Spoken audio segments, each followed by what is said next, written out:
The things that controlled the outward behaviors of companies like AT&T, IBM, made them better citizens than, in fact, we're seeing the hyperscalers are today. They were concerned about their image, but the principles that they upheld, as a result, were ones of quality and concern, and being a little bit conservative about your utilization of the new thing is a better idea than putting people at risk. This is Mike Stern. And this is Tom Hershenson. Welcome to General Magic and the Soul of Tech. We believed we were building something that would change the world, and in some ways we did. In others, we didn't understand what we were setting in motion. The story of General Magic isn't over. We're still living inside what it started.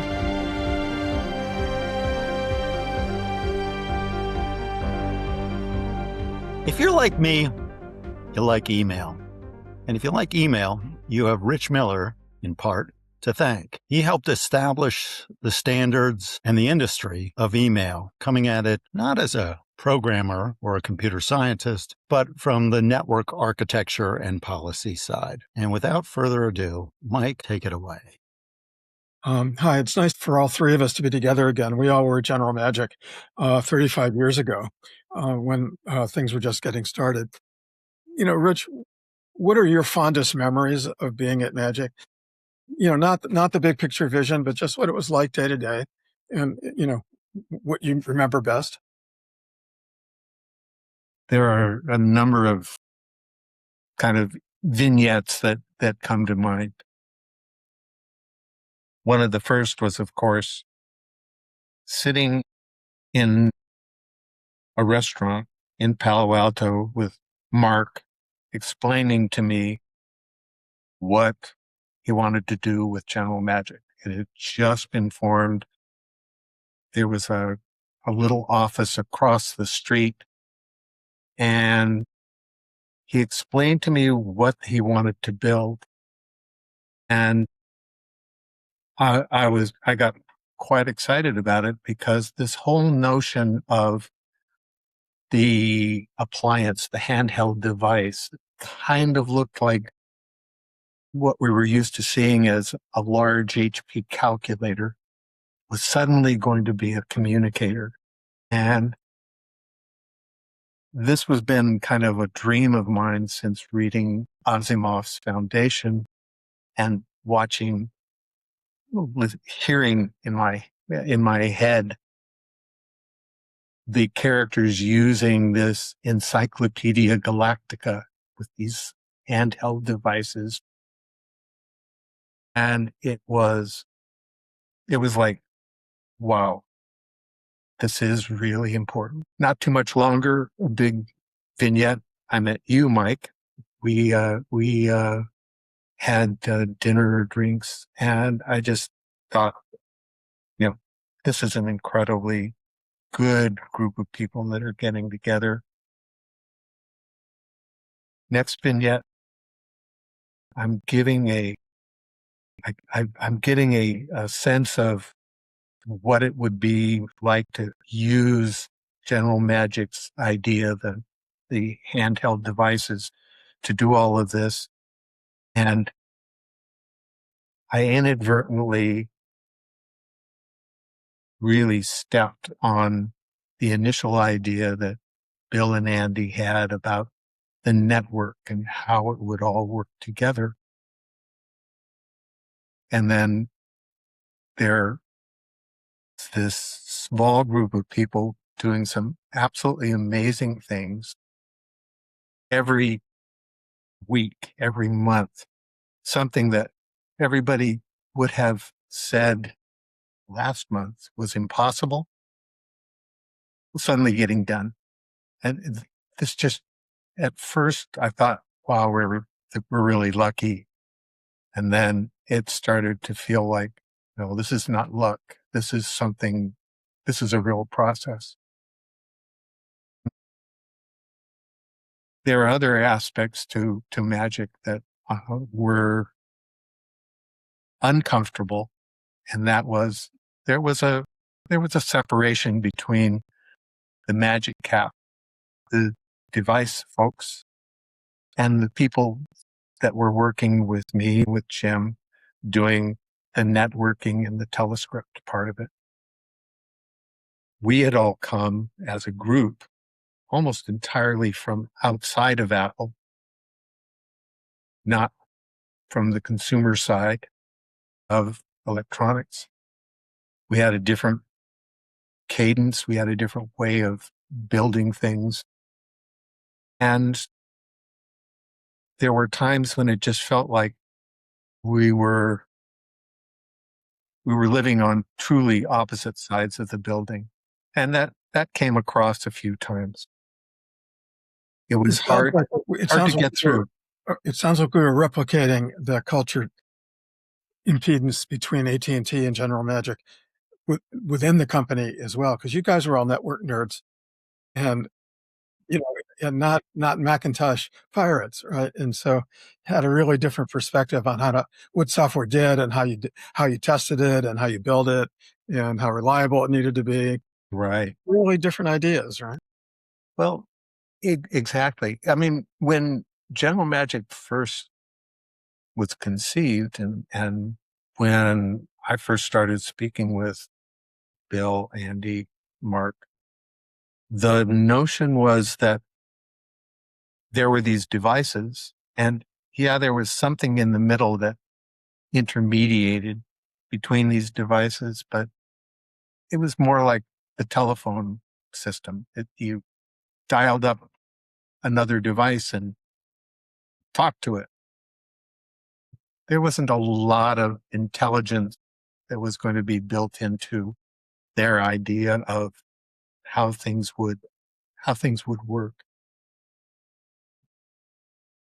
It really wasn't until Jim and I kind of introduced the notion of what these smart agents might be able to do that the whole tenor of what General Magic was starting to become kind of made a turn and said, oh, the network isn't just a bunch of pipes. It becomes a platform. It's a place where you build things, where stuff happens, where agents actually have agency and do things. Well, that was the change. Let's take a step back. The story about General Magic, most people know, is that we tried to invent the smartphone too early and failed. But that was only half the story, as you've hinted. The other half was about the nature of the network, its architecture, and its capabilities. That story is pretty much untold. You need to say a little bit about it and tell us who Jim White was. Jim White was a kind of a stalwart, a luminary in the whole area of electronic mail and messaging.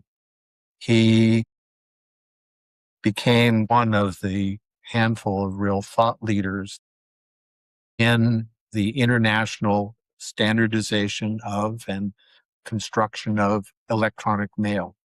It would be the equivalent of somebody a century ago designing a modern telephony network and understanding all of the underpinnings and all the plumbing. That was Jim. He kept it all in his head. He was extremely emotional about it, although he never showed it. But he just truly believed that this was what the world needed, a platform, a network that wasn't just a bunch of pipes, but actually took active role in accomplishing and enabling things. Sorry, I don't want to put words in your mouth, but my sense of Jim, both from my interactions with him and your reminiscence of him, is that two things. First of all, he was in a sense a visionary. He understood what the possibilities of the technology were.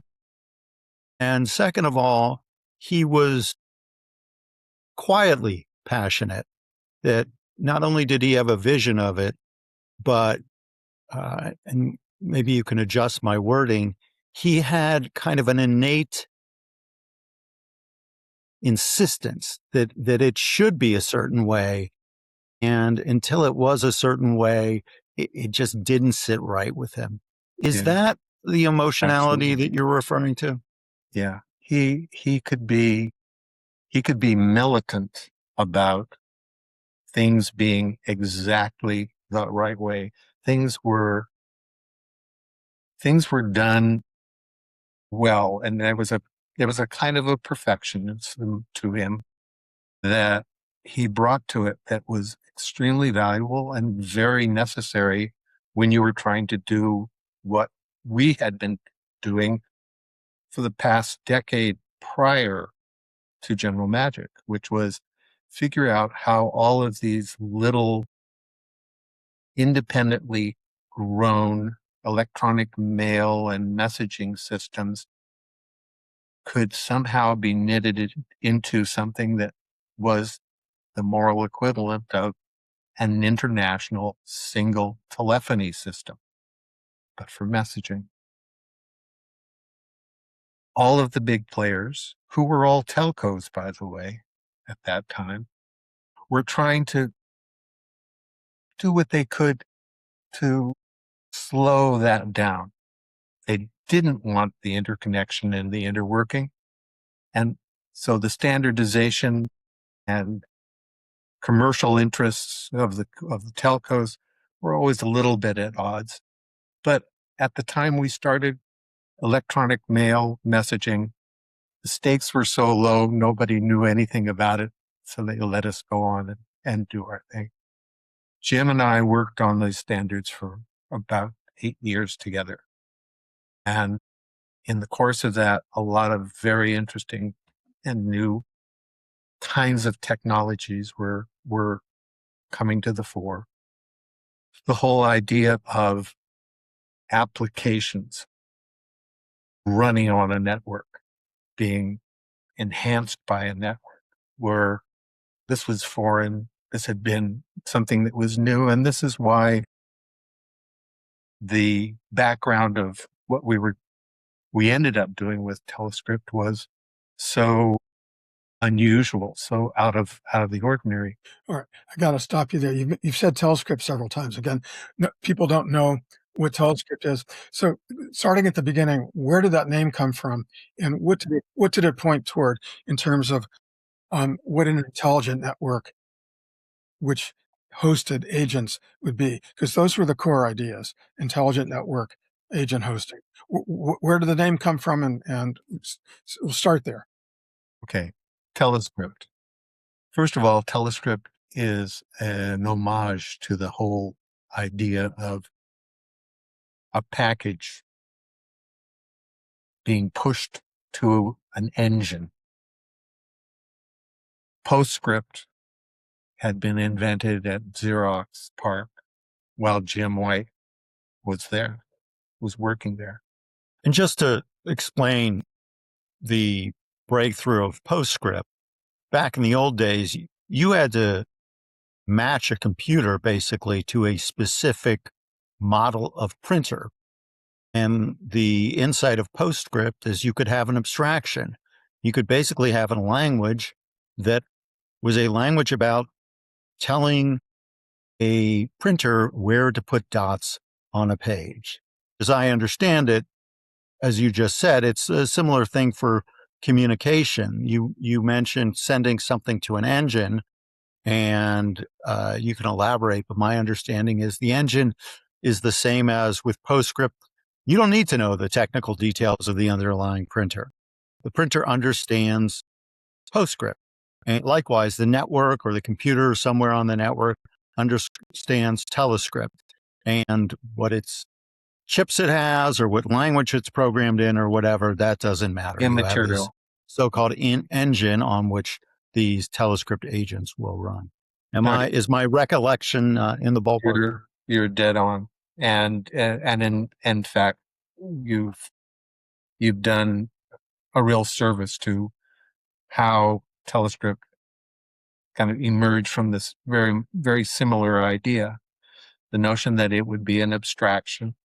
There would be an agreement on the rules, the actions that could be taken, and wherever one of these programs, these packages landed, it would be rendered as well as could be at that site.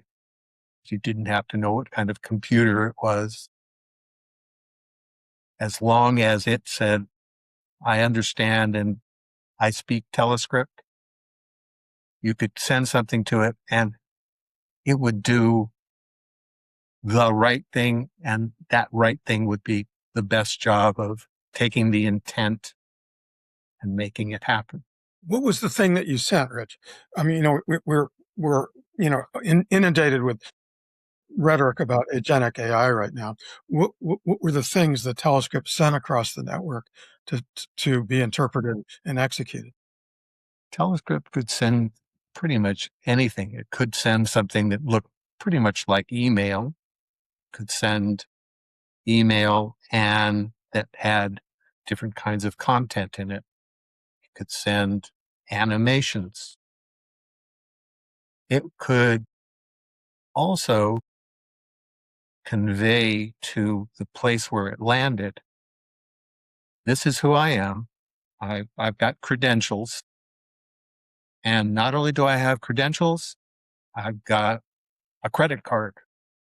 I've got a resource that I can use to ask locally for things to happen for me.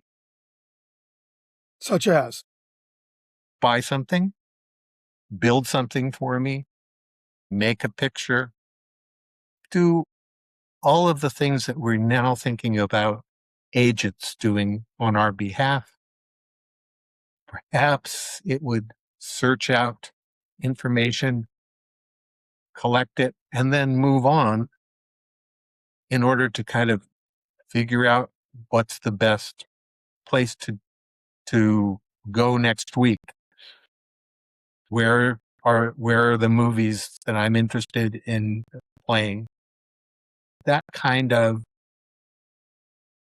assistant that would actually take on a goal, take on an objective, and go to those places that advertised, if you want to think of it that way, hey, this is what kind of information I can provide to you. And here are the things that I could make happen for your author, the author of this message, this agent. Yeah, I mean, the thing we shipped with in 1994 was a travel app. Telescript could make travel reservations.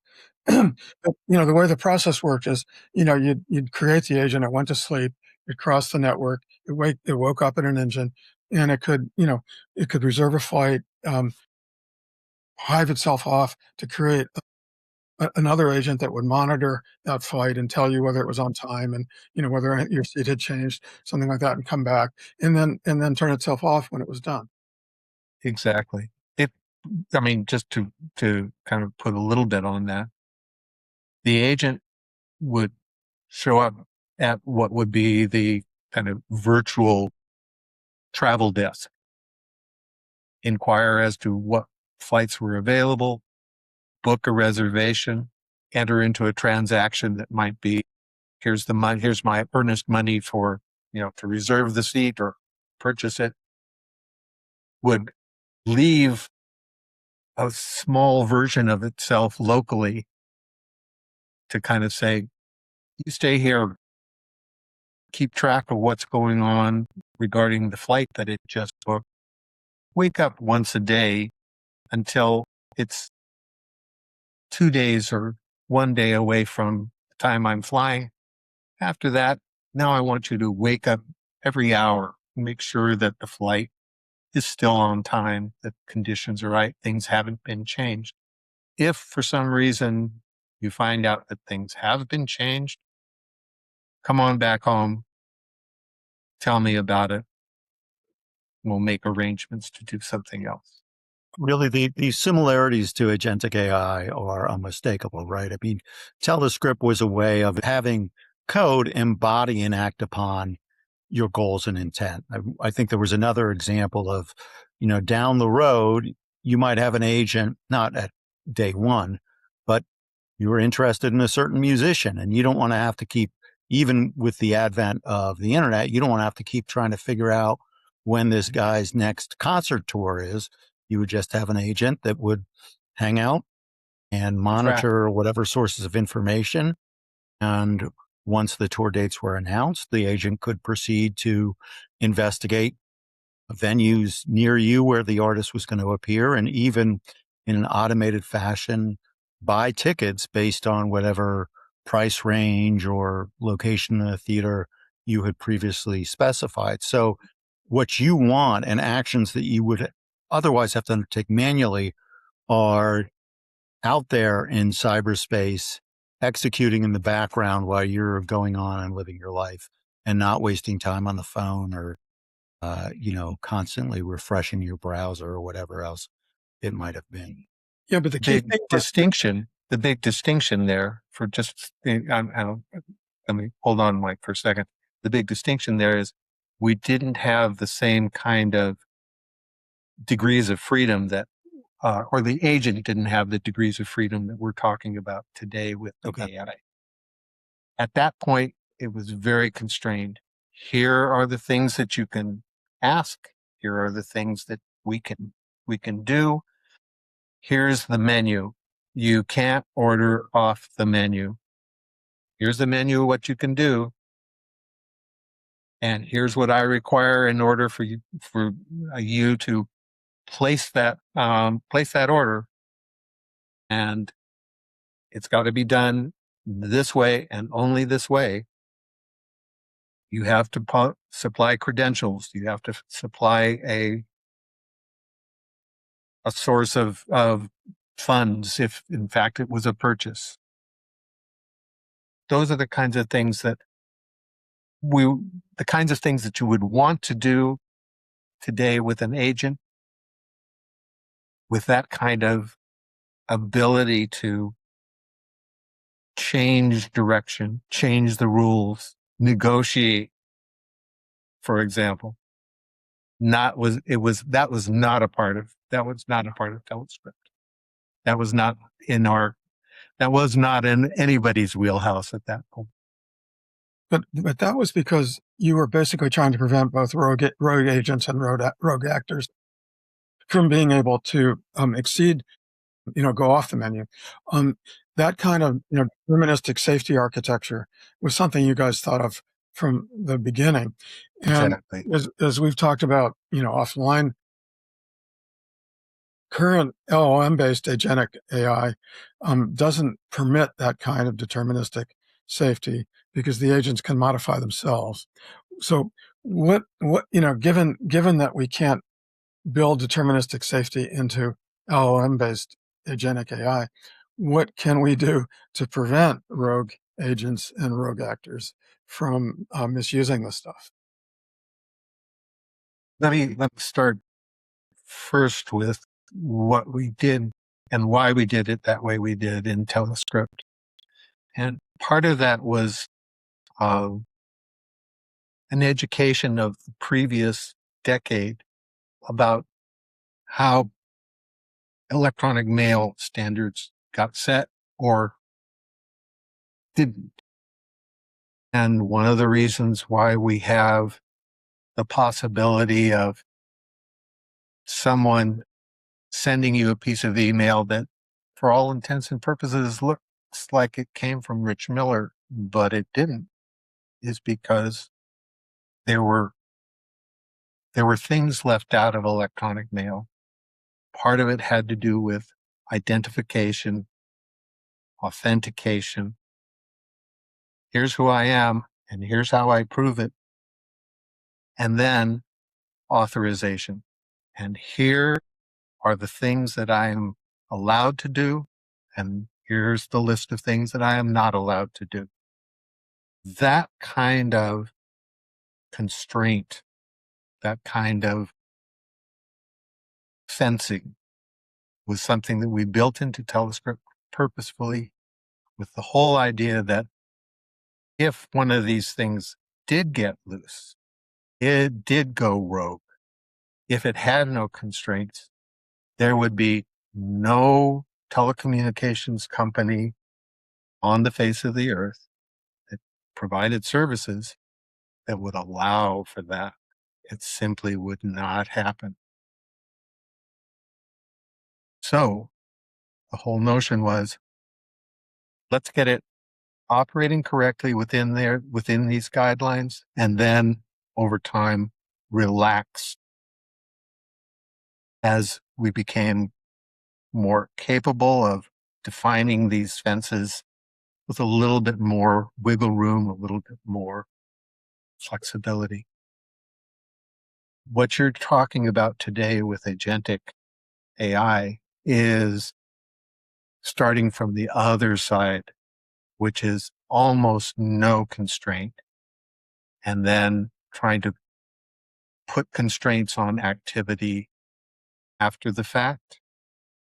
Once it arrives, once an agent attempts to do something in some sort of transaction, the whole notion of putting constraints around it just hasn't been built into it, hasn't been built into the protocol, into the rules. To what extent was building the safeguards in a function of Jim's notion of, and I don't like the word perfect, I like the word correct, or maybe it's just the right way, that it's how it should be done.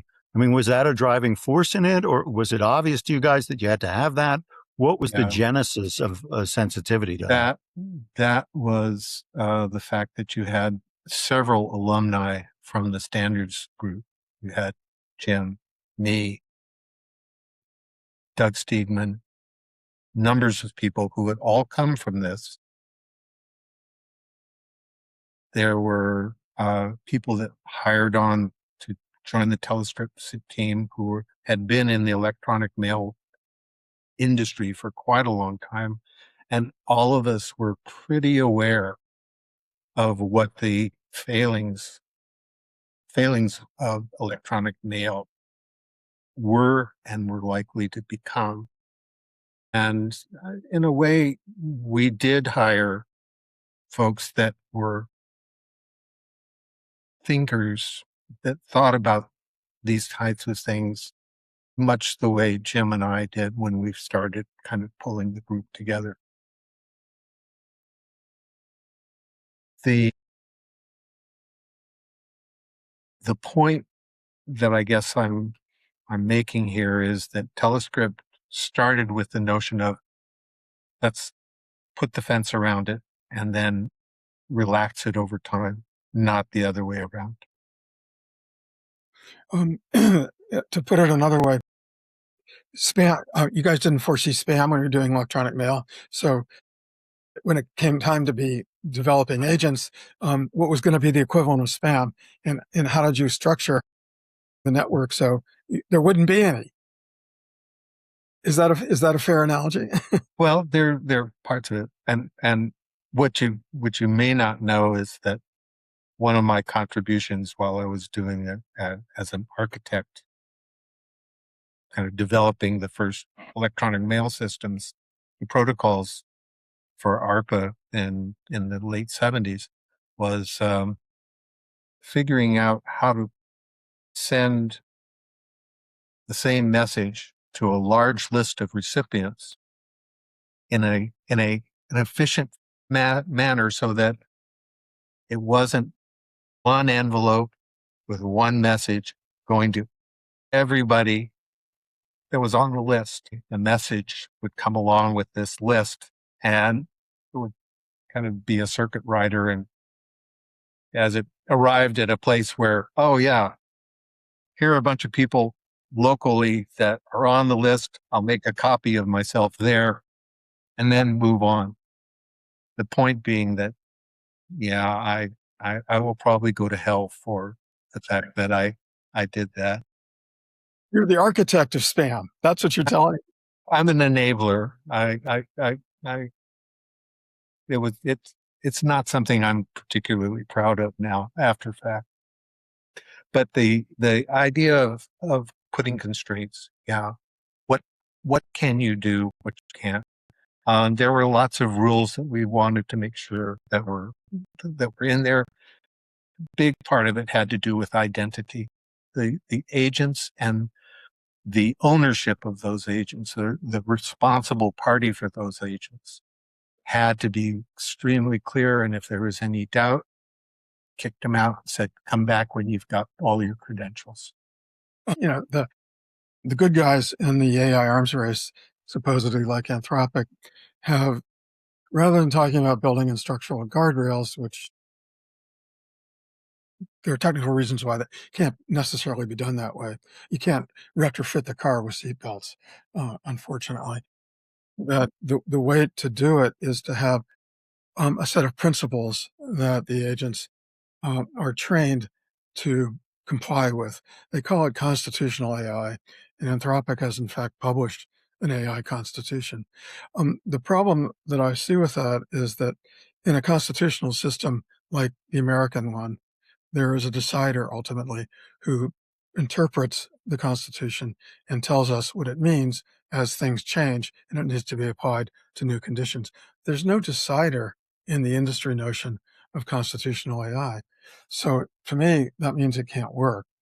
But you're the expert, so tell us. Well, and because I'm pretty involved in today's use of AI and agents to do agentic AI and agentic commerce, let me suggest that if you want to stick with the notion of a constitution and a set of principles, there is the notion that the actors involved, the agents, are not hidebound by those principles. In other words, they learn, they're interpreted. Context means a lot. So they are as close to guidelines as you can possibly get that are trying to direct the learned behavior, the preferred behavior. So rather than have a constitution where you have something that adjudicates, these things now look more like a form of alignment that you would find in the establishment of a treaty. There is no international court really that sits above all the treaties and goes. Now there are treaty organizations that they try to put in place that are doing some adjudication, but they're generally, they don't have the same kind of teeth that a constitution with a Congress has. The approach here is going to be one of alignment. It's as I've said to you before, they're not sentient beings, but they do learn. The agents do learn. They are trainable. They can adopt and operate on some abstract principles. At least they seem to be doing that. And the great hope, and it's not a foregone conclusion we can do it, but the great hope is that there's a path to alignment of such that there are things that are as close to an ethical behavior and an appropriate behavior that would not be, you wouldn't go beyond those bounds unless there was something so important or so critical that, it was thought that, you had to. And in a way that has to kind of mirror the way humans interact with one another in societies. And that I think is the principle that they're trying to get to.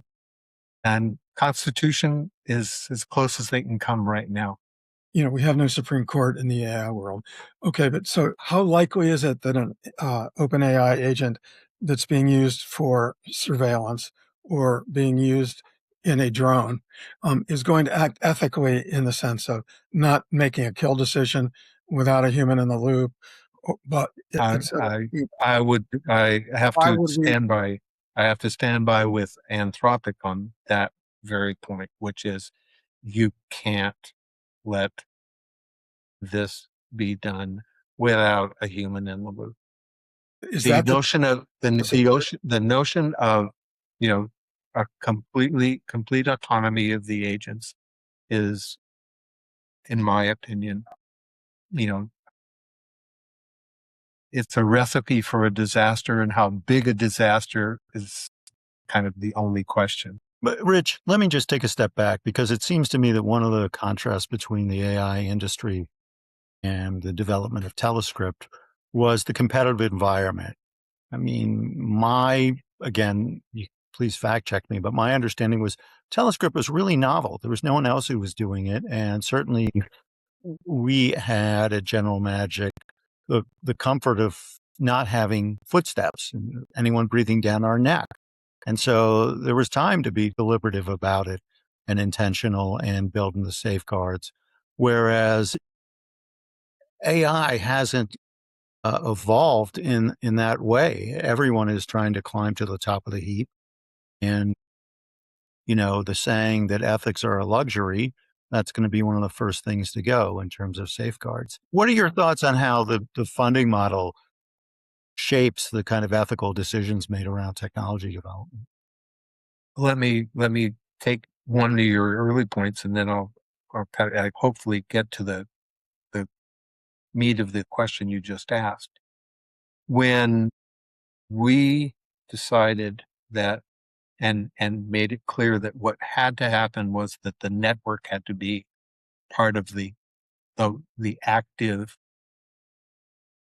delivery of all of these services, that the network had to be a platform. And we took it to companies like AT&T, both in terms of funding and behavior. AT&T was absolute.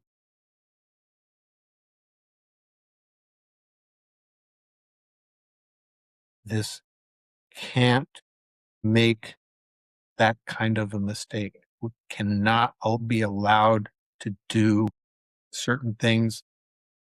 We will not allow that kind of transaction to be done using our network. It has to be as safe and as guaranteed in terms of its behavior, as deterministic in its behavior as it can possibly be.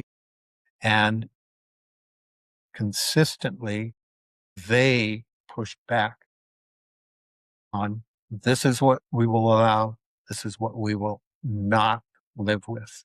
And along with that came their interest in and their willingness not just to invest in General Magic, not just to commit to a revenue model in which they would do something almost unheard of, which was to take third-party software and put it into the core of a network offering, which up until that point, it was always, this had to be built by AT&T.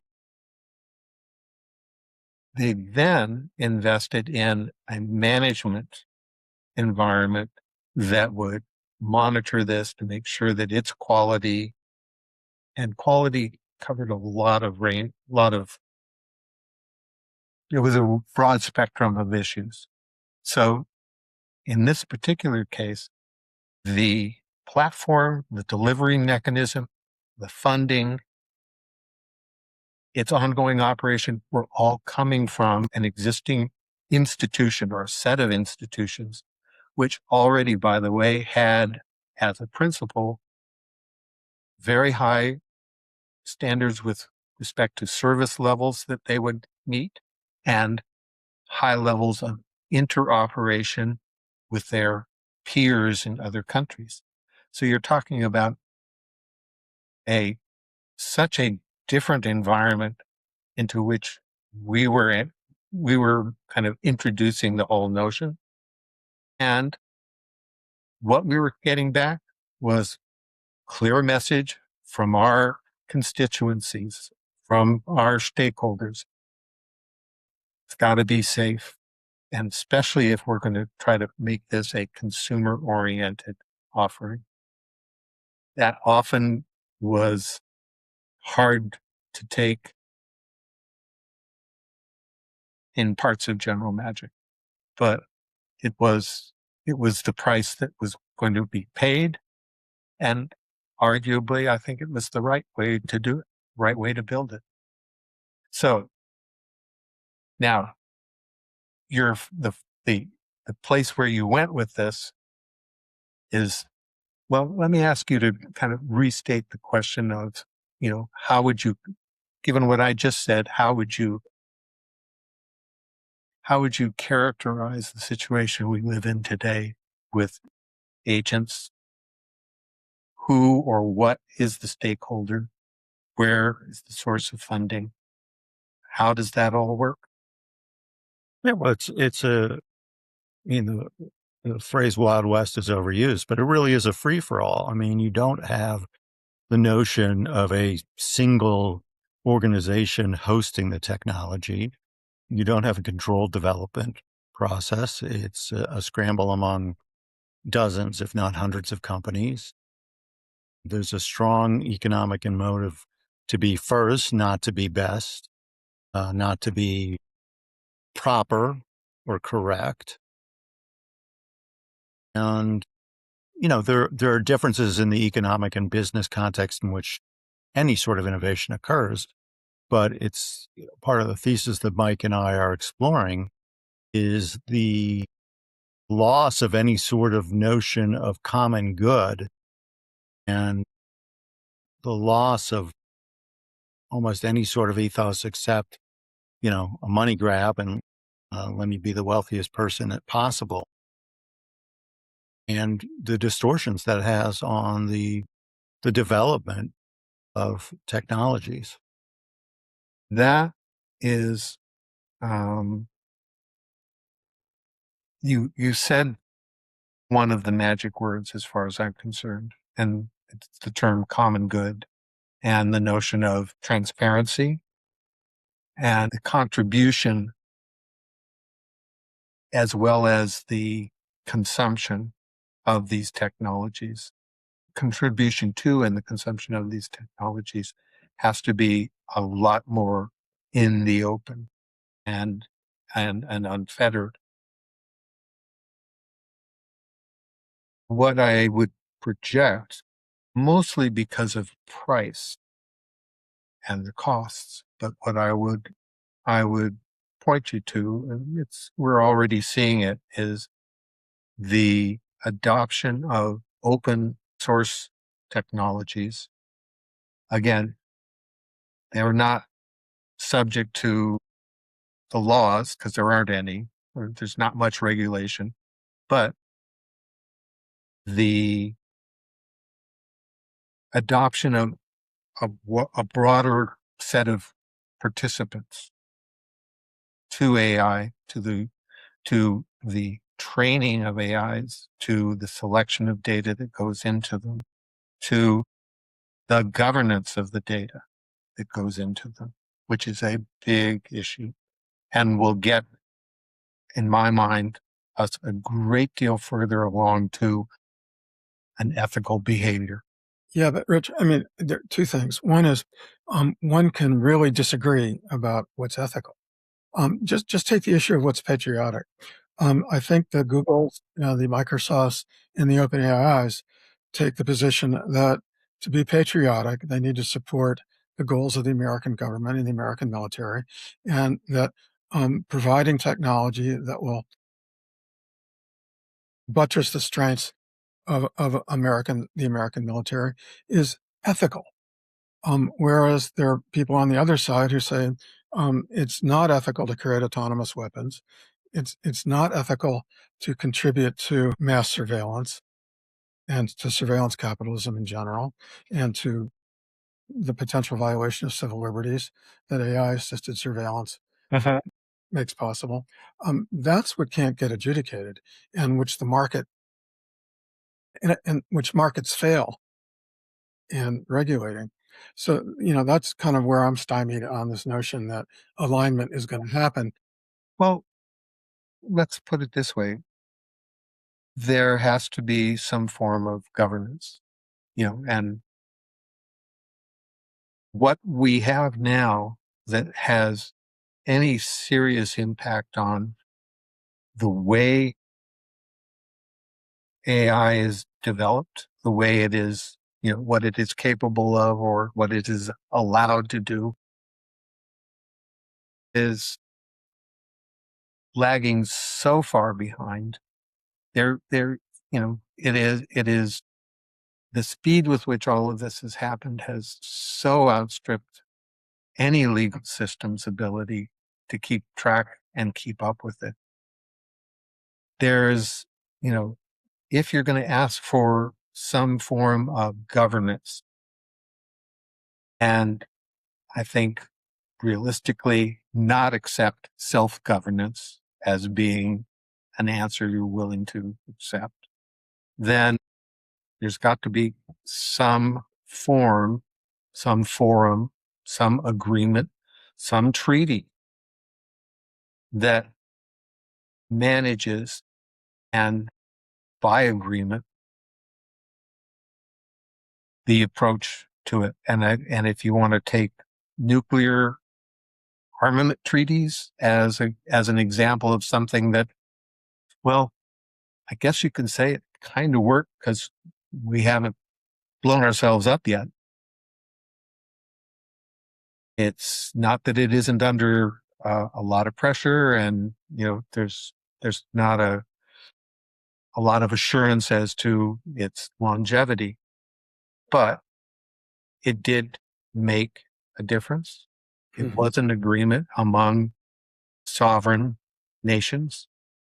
There was a notion of sovereignty that has been roughly accepted, although there are a few countries that don't quite have the same definitions. The point being, this is going to end up, in my mind, any successful approach to this for AI has got to be based on something similar. And that means sovereign nations with an agreement on the issues and the kinds of protections and enough teeth in it that there are repercussions if the treaty is not upheld. So your governance comes from the government, and so there have to be two levels of government intervention: national and supranational. And this is supranational. Is whether treaty organizations are the right supranational. Or it's the best we've come up with. It's the best we've come up with. Okay, the second piece of my thing was to talk about an analogy that you've used yourself. When you buy a hot dog in the store, the price does not reflect all of the externalities that having hot dogs inflicts on a society and an economy. We're seeing some of the externalities of the AI arms race being inflicted on society at large, this notion of the lack of a sense of common good by data centers and the resistance to data centers, in terms of their environmental impact, their impact on electricity prices, their impact on the water table, and all the rest of that. What can we do to handle the externalities of the race for compute? Well, once again, it's going to require government, but what it comes down to is the total costs of providing AI has got to be taken into account.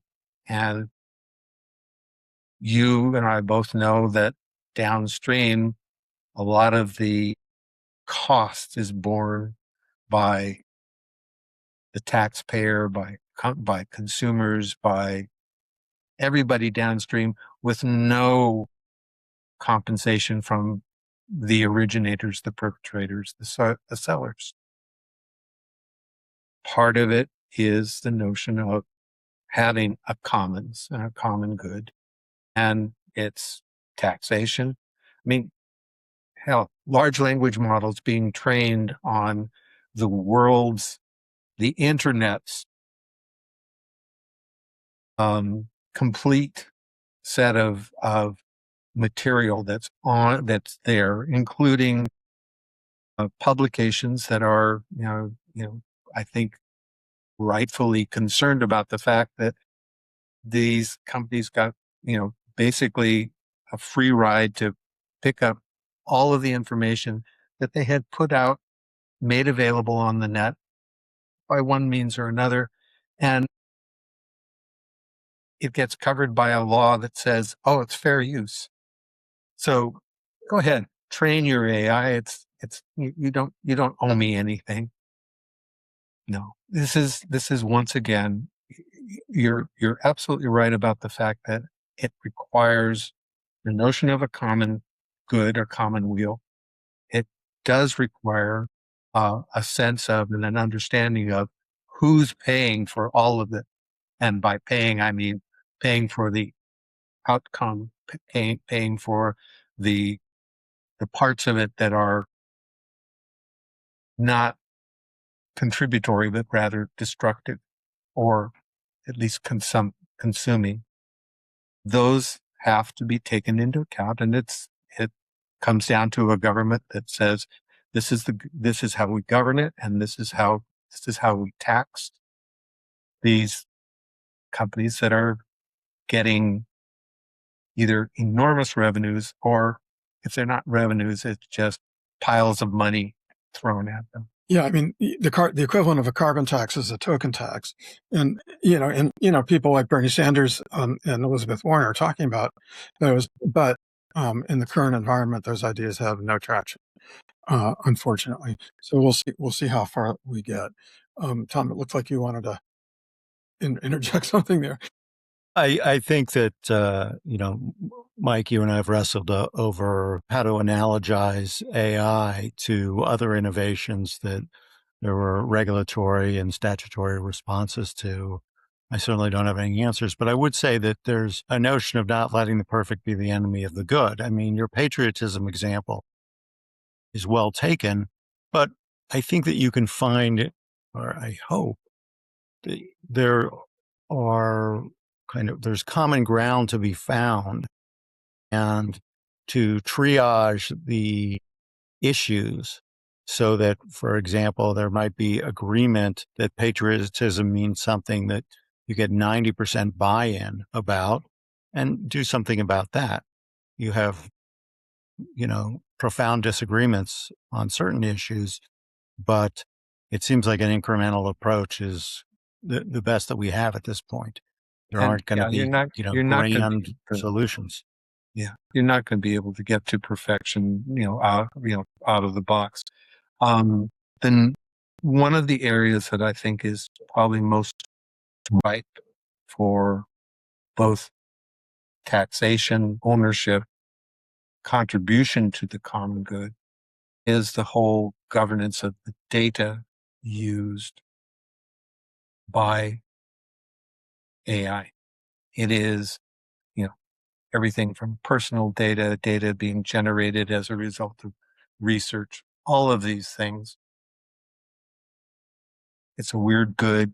It has, the economics of information is, there be dragons, but it is the lifeblood of and that's what you're working AI. on. That's what you're working on now. That's what Provenant Data does, right? Yeah, I mean, tell us a little bit about where you've come since the General Magic experience, and what you're doing to further your through line in terms of creating standards and accountability.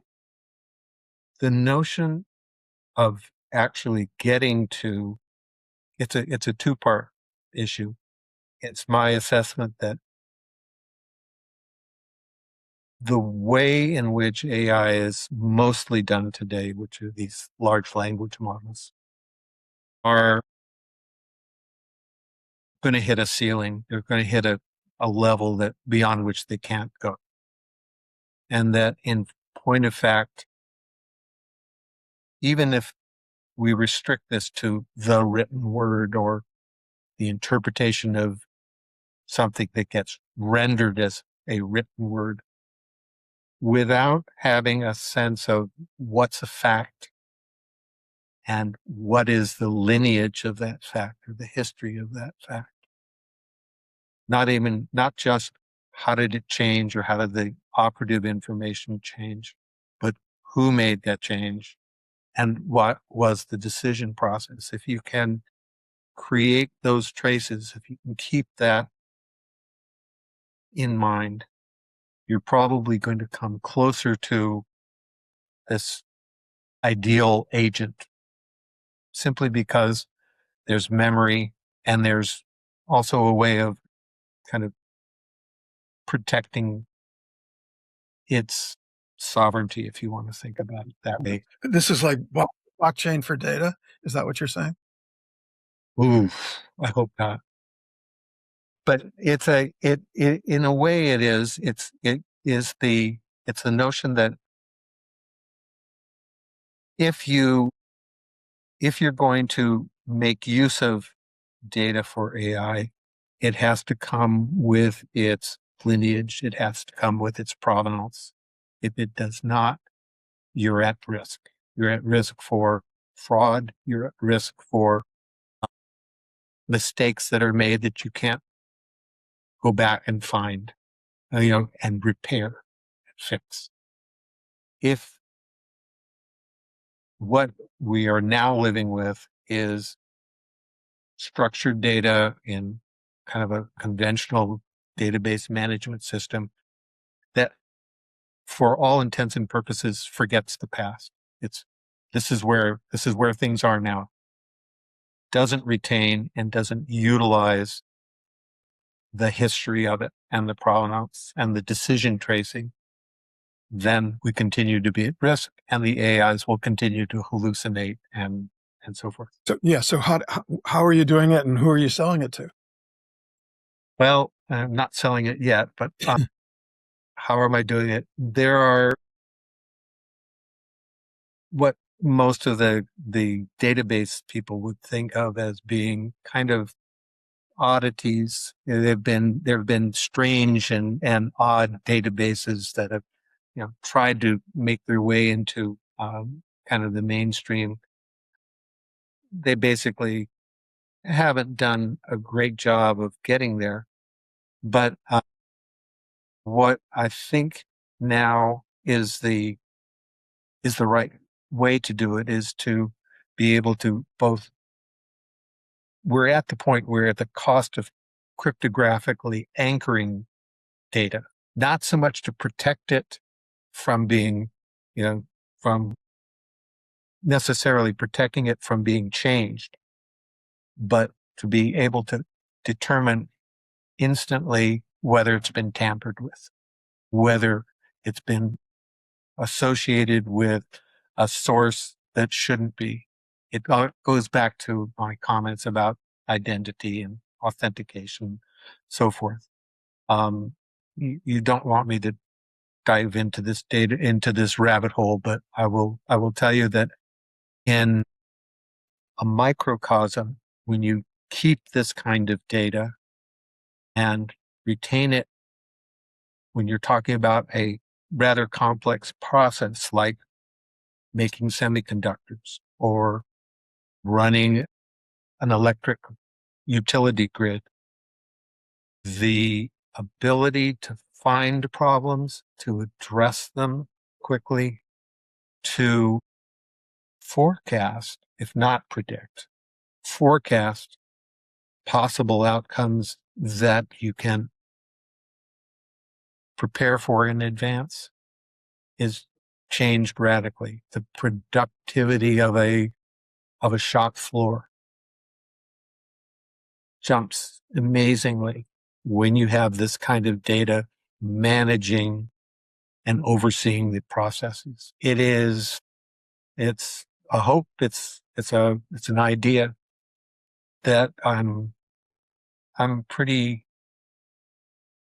certain there's a pony in here. Well, I'm already seeing in the microcosm where it works. If we can kind of adopt it, and as well as some of the other things we've been talking about, including the notion of data sovereignty and individual people having data sovereignty. And I'm not advocating, getting paid by the data brokers for, using my data, because we went around and looked at the money that they're making off of me. I might get $50 a year for the use of my data. Sort of like what Spotify pays artists, But let me just try something for you on you. If that $50, rather than paying me, were collected around all of the people for whom they were gathering data, and that $50 went into something that supported the common good, that it did in fact work towards and paid the price or paid down some of the real costs that were incurred by Spotify or, a utility company, a marketing company, then there's a place where I think there's an enormous amount of traction.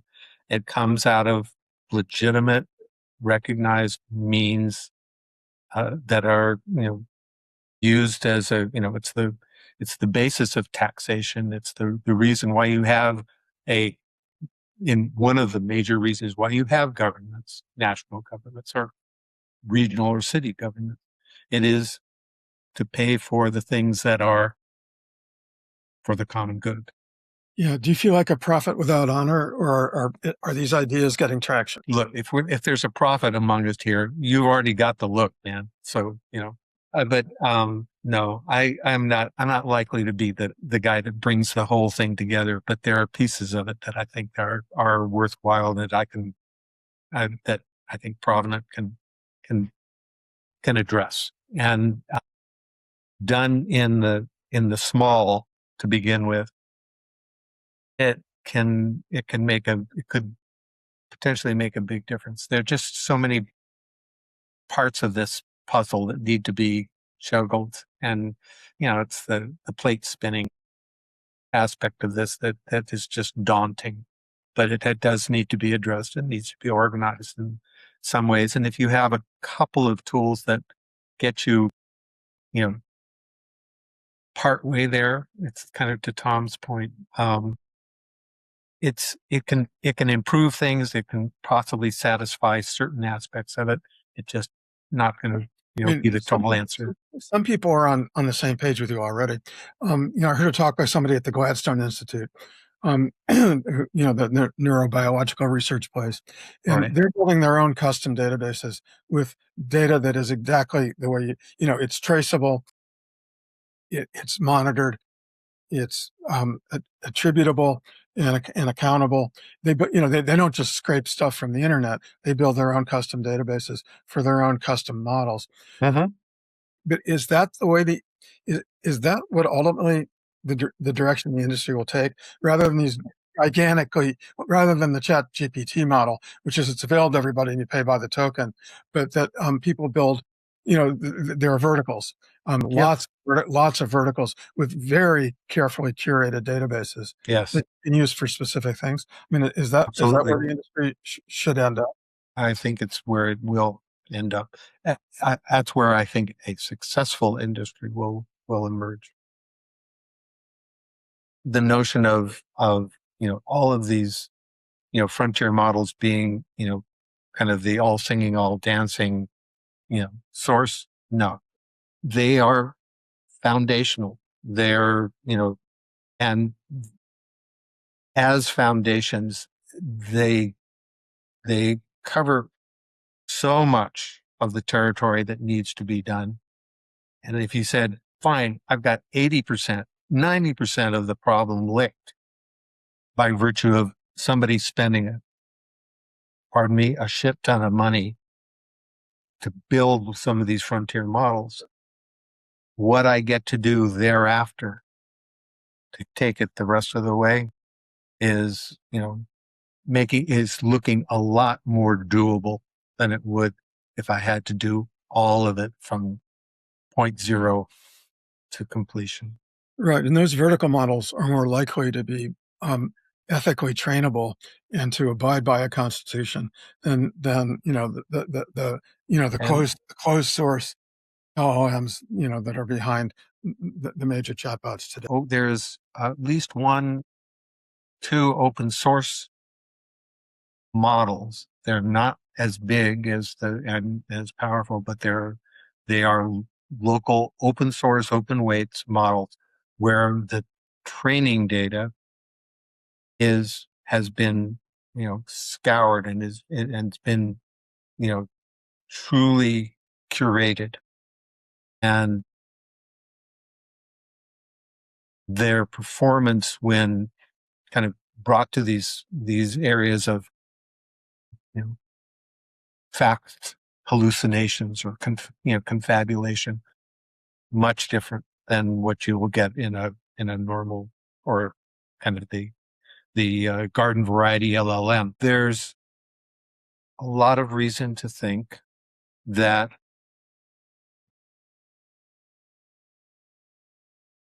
I have to be careful about what I say here.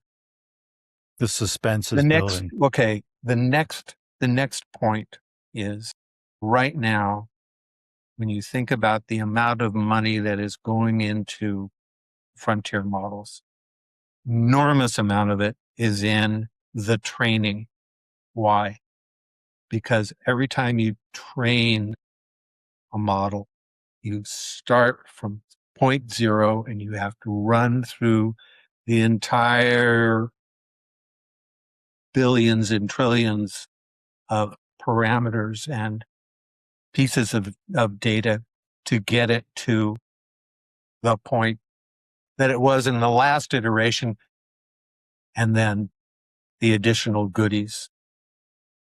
What can be done about training or building models that learn? Cross that boundary so that you don't have to start and re-educate the next model from point zero all the way to where we were the last time, and then the additional goodies. But what happens when you actually have models that start at a certain base, what we've already got available to us, and that learning can be a continuous and a consistently monitored and managed process where you don't have to forego, where you don't have to pay for a restart every time. Models don't have states right now, right? They don't have states, right? And they actually do, but what your point, they don't have states that are alterable, easily alterable. They're things that are kind of, they've talked about fine tuning. You can kind of change some things at the edges for the basic, for the foundational models, but there is a fundamental issue here, and that is to get to the point where these models don't have to cost at what they cost now, and they don't have to cost as much. Well, 2 points. They don't have to cost as much to train and to learn, and then for inference, that is generating the answers, if you want to think of it that way. If that can be addressed in some very real ways. And this is one of the reasons why I publish the blog that I do and why I work on Provenant. This is kind of the part of the mission, and that is find the means by which, by hook or crook, you can get these things to be continuously learning. And I mean truly learning, not kind of on the surface and stuff that kind of peels away too easily. Rich, kind of a question out of left field, but in terms of the difficulties or hurdles that you were describing, do those in an ironic way place a check on the use of AI that maybe is warranted at this point? It could be used as that. Yeah. It's kind of like, all right, we've hit a natural boundary. You know, we've come to the end of the Great Western Migration, and damn it, there's the Pacific Ocean. What do I do now? Well, yeah, if you could make use of that as a kind of a natural stopping point, boundary point, great. That said, you got to stop people from, continuing to use it beyond what it's capable of doing in a rational, reasonable, ethical fashion. We're coming up against our time limits here. Anything you wanted to talk about that we haven't asked you? And then Tom gets to do his finale question. No. Rich already used profanity, so I think we can check the No profanity for every. Yeah, you fucking did it over a few minutes. Damn it! Damn it!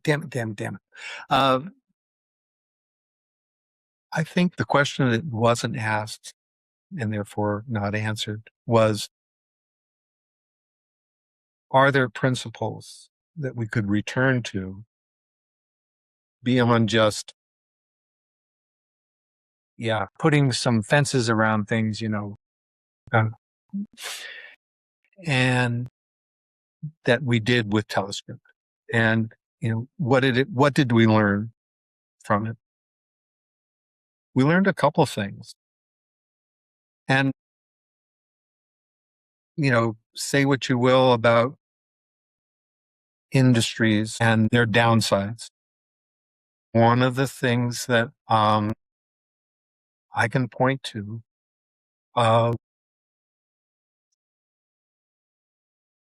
some assurance that I'm right, that I'm correct in this, is that the guidelines, that the things that controlled at least the outward behaviors of companies like AT&T, IBM, made them better citizens than, in fact, we're seeing the hyperscalers are today. They were concerned about their image. They were concerned about their the nature of their concerns were they were generated by the by the revenues and by their commercial successes, but they're the principles that they upheld as a result were ones of quality and concern, and sometimes conservatism, when being a little bit conservative about your utilization of the new thing is a better idea than putting people at risk. Now, we have a question that remains to be asked, which is one we always ask. What is your bumper sticker? If there's a maxim you live by, if there's a through line to your life or career, what would that read? And we can put it, on the back of your pickup truck. I know you're an OG cowboy, but what would it say? Live it or live with it. Excellent. Rich, obviously, a huge part of the General Magic story is innovation and technology. But for those of us who were there, a tremendous part of the story is also the relationships, personalities, and the people involved. You and Jim had a remarkable, not just partnership, but friendship. And I was sad to learn of his passing. I wonder, what do you most remember about him as a person, and what resonates with you still most about him? couple of things. Thank you for asking. First of all, I was very, very sad to hear about Jim's passing. And, here's a guy with whom I worked really closely for the better part of 15 years in the standards, then in our consultancy, then at General Magic. Earlier, you described Jim as being kind of, I won't say intense exactly, but steadfast. The best thing about Jim was you went in and you'd better be prepared, because he always was. Almost for any topic. Didn't have to be technology. But that was usually what it was. But the best, and he was, as I said before also, he could be actually militant in the way he, said, this is the right thing. But on those occasions where I would come to it and I'd say, here's an argument, and as far as I can tell, it's a cogent argument. And I would lay it out for him. He literally would stop. It was this dead silence, and it would kind of be beep, beep, beep. And maybe he'd take 2, another 3. And then he'd go, you're right. That is the right way to do it. And he would just literally turn on the dime. He would be that kind of, doing the right thing, getting it right was more important than anything. And he was absolutely he was a lovable, kind person behind that, kind of very orderly, almost nerd pack engineer kind of impression that you would get.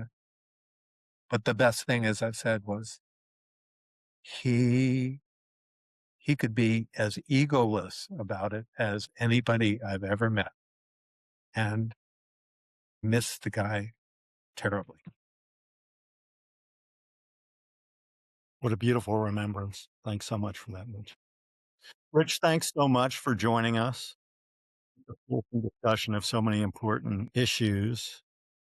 Much food for thought from somebody who has a unique and important perspective on not just what once was, but what is now and what is to come.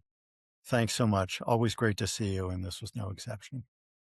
Thank you, Tom. Thanks, Mike. You guys are the best. I get to live in like the biggest toy store on the planet. That's the way it feels to me, and that's why I keep doing this. And it's lovely to sit with 2 of you. Thanks. Thank you for listening to General Magic and the Soul of Tech podcast. Tune into our Substack for more interviews and articles at spellboundproductions.substack.com.